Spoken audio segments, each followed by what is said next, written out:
To assess how different milks and alternative liquids affect soap characteristics, I thought I'd run an experiment.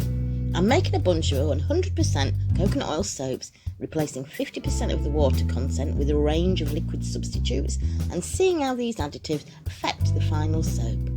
I'm Rox. Let's get cracking.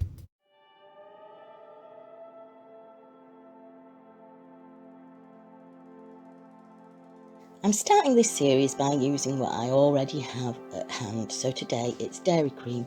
I'm using this extra thick double cream, which I think is called heavy cream in the States, because that's what I have in.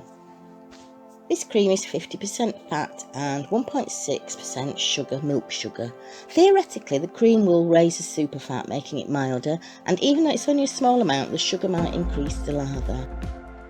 So I'm just adding the cream into the oil. The cream makes up 50% of the total liquid content here, the other half being the water in the lye solution. I blend that in and then add the lye, whizzing until I'm sure it's emulsified. Job done, and into the mould it goes. Saponified quickly. Not quite as white as the control soap, but you probably can't see that due to the problems I have with lighting in this space. Anyway, I cut 5 bars and I'm going to try one now. I'm already a fan of dairy cream in soap, but I've never tried it as a standalone additive in a simple 100% coconut oil based soap.